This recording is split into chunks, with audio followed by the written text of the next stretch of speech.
Hello guys, my name is Hemlata Sharma and स्वागत है आपका मेरे YouTube channel brief concepts for you पे। तो आज हम एंटी यूजीसी नेट पॉलिटिकल साइंस दिसंबर 2018 के क्वेश्चन सॉल्व करेंगे। तो स्टार्ट करते हैं। पहला क्वेश्चन, नीचे दो सूचियाँ दी गई है।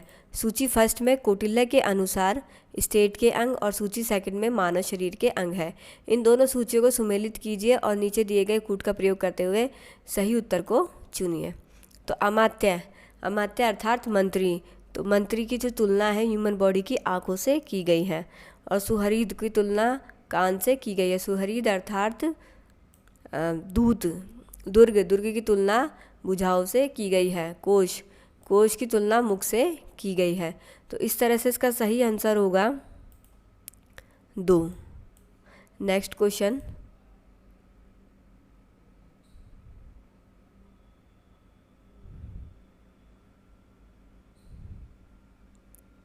निम्नलिखित में से कौन सी शिक्षा प्लेटो द्वारा दिए गए सिद्धांत की विशेषताएं हैं।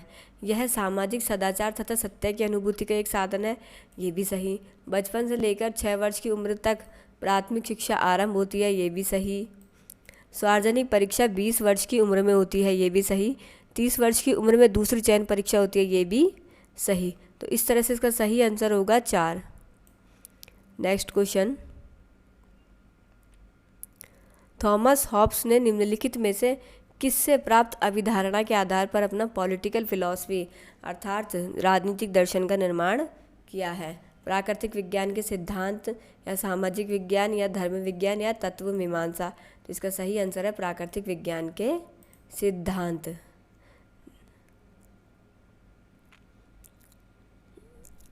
रूसो की सामान्य इच्छा अर्थात जनरल विल का मीनिंग है, अर्थ है वास्तविक इच्छा, इच्छाओं का सर्वयोग या बहुसंख्यक इच्छा या यथार्थ इच्छा। तो इसका सही आंसर होगा यथार्थ इच्छा। नेक्स्ट क्वेश्चन, निम्नलिखित में से यह किसका दृढ़ विश्वास था कि आवधिक व्यक्ति समुदाय में सुधार आवश्यक है, क्योंकि उदारीकरण एक आत्म विध्वंस सिद्धांत है। तो ऐसा किसने कहा है? जॉन रॉल्स ने, आर नॉजिक ने, या फिर आर डॉर्किन ने, या एम वॉल्जर ने। तो इसका सही आंसर है M Walzer. Next question,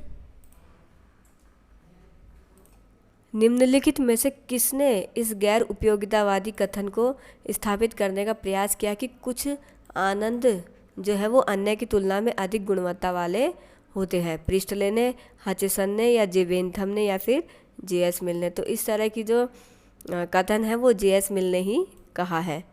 next question, निम्नलिखित में से किसने आधुनिक लोकतंत्र मॉडर्न डेमोक्रेसी का जो वर्णन है वो बहुतंत्र के रूप में किया है? डेविड ईस्टर ने, रॉबर्ट डेहल ने, जोसेफ सुम्पीटर ने, या एस हंटिंगटन ने। तो रॉबर्ट डेहल ने जो आधुनिक लोकतंत्र है उसका वर्णन बहुतंत्र के रूप में किया है।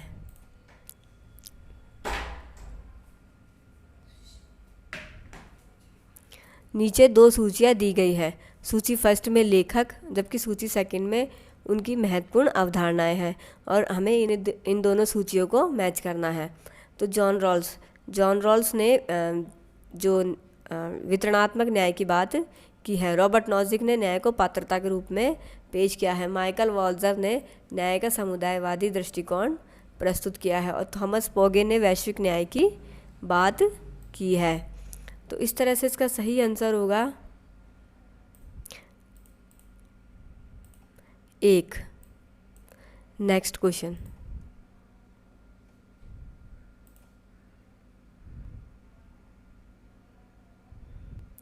लेनिन की निम्नलिखित रचनाओं को उनके प्रकाशित होने के क्रम में व्यवस्थित कीजिए।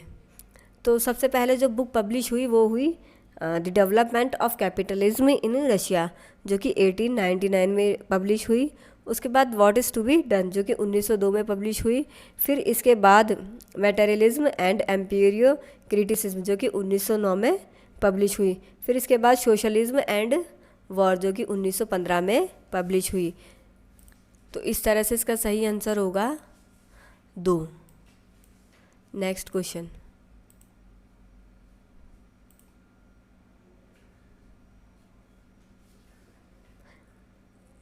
निम्नलिखित में से किसका कथन है कि पॉलिटिकल बिहेवियर अर्थात राजनीतिक व्यवहार का अर्थ बौद्धिक प्रवृत्ति इंटेलेक्चुअल टेंडेंसी तथा ठोस शैक्षणिक आंदोलन दोनों है, जो एकेडमिक मूवमेंट है दोनों है। तो R.A. डहल ने, G.A. आलमंड ने, आर्थर बेंटले ने या फिर डेविड ईस्टन ने। तो डेविड ईस्टन ने ऐसा कहा है।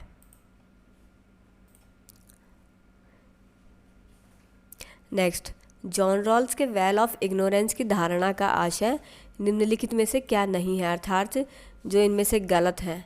कोई समाज में अपना स्थान नहीं जानता, ये सही है। कोई अपनी वर्ग स्थिति अथवा सामाजिक दर्जा नहीं जानता, ये भी सही।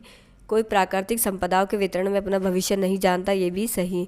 दल उनके अच्छे की अवधारणा जानते हैं, ये गलत। तो इस तरह से इसका सही आंसर होगा 4। नेक्स्ट क्वेश्चन, नीचे दो कथन दिए गए हैं, जिनमें से एक अभिकथन असर्शन और दूसरा तर्क आर रीजन है। कथनों को पढ़िए और उनको कूट का प्रयोग कर सही उत्तर को चुनिए। कार्लाइल ने बेंथम के उपयोगितावादी सिद्धांत को शूकर सिद्धांत कहा है, अर्थात पिग फिलॉसफी सिद्धांत कहा है, क्योंकि उसके अनुसार हैप्पीनेस आनंद प्लेजर से बढ़कर है। तो इसका सही आंसर होगा 1। ए और आर दोनों सही है तथा आर एक की सही व्याख्या है। नेक्स्ट क्वेश्चन, गांधी जी के अनुसार प्रबुद्ध अराजकता से तात्पर्य उस समाज से है जो राज्य के निग्रह बल के बिना भी कार्य करता है, क्योंकि व्यक्तियों को अपने ऊपर पूरा कंट्रोल होता है। ऐसे स्टेट में जो व्यक्ति है, इंडिविजुअल है, उन्हें अपने ऊपर पूरा कंट्रोल होता है। तो इसका सही आंसर होगा ए और आर दोनों सही है तथा आर ए की सही व्याख्या है। नेक्स्ट क्वेश्चन,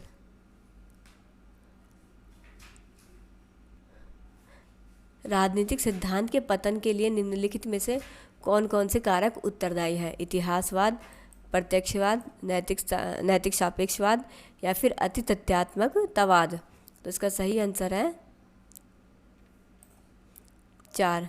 ये चारों ही ऑप्शन सही है।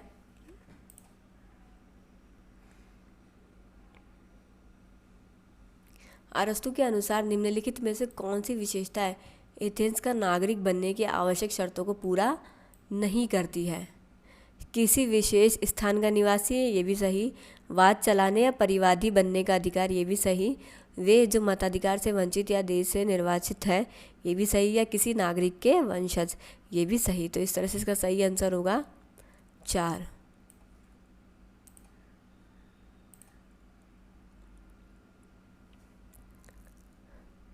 अंबेडकर की निम्नलिखित रचनाओं को उनके प्रकाशित होने के क्रम में व्यवस्थित कीजिए। तो सबसे पहले जब बुक पब्लिश हुई अंबेडकर की, तो वो हुई एनिहिलेशन ऑफ कास्ट, जो कि 1936 में पब्लिश हुई। फिर इसके बाद हु वर द शूद्रास, जो कि 1946 में पब्लिश हुई। द अनटचेबल्स, जो कि 1948 में लिखी गई। फिर इसके बाद द बुद्धा एंड हिज धर्मा, जो कि 1957 में लिखी गई। तो इसका सही आंसर होगा 1।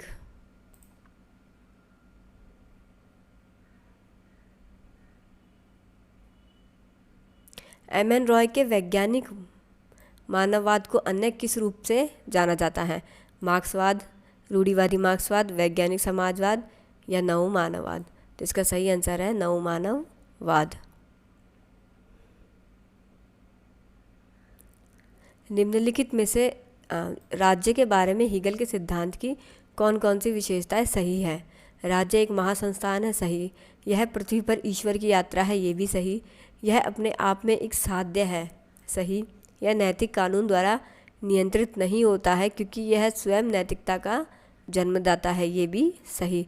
तो इस तरह से इसका सही आंसर होगा 4।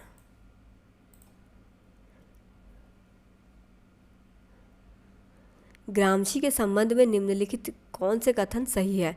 सिविल सोसाइटी की गहन समझ के बिना राज्य को नहीं समझा जा सकता, ये सही। सिविल सोसाइटी आमतौर से निजी कही जाने वाली संरचनाओं का सामूहिक प्रभाव नहीं है, ये गलत। आधिपत्य के लिए सिविल सोसाइटी में संघर्ष होता है, ये भी सही। उन्होंने सिविल सोसाइटी और राजनीतिक सोसाइटी शब्द हीगल से लिया है। तो इसका सही आंसर होगा 3, फर्स्ट, थर्ड और फोर्थ ऑप्शन इसके सही है। नेक्स्ट क्वेश्चन, मार्क्स के द्वंद्वात्मक भौतिकवाद की निम्नलिखित में से कौन सी विशेषताएं सही है? इतिहास की संपूर्ण सामूहिक घटनाओं का निर्धारण आर्थिक स्थितियों के द्वारा होता है, ये सही। उत्पादन सर्वाधिक महत्वपूर्ण मानवीय कार्यकलाप है, ये भी सही। व्यक्ति अकेले की तुलना में संघ में रहकर अधिक उत्पादन करता है, ये भी सही। धर्म जनता की अफीम है, ये भी सही। तो इस तरह से इसका सही आंसर होगा 4।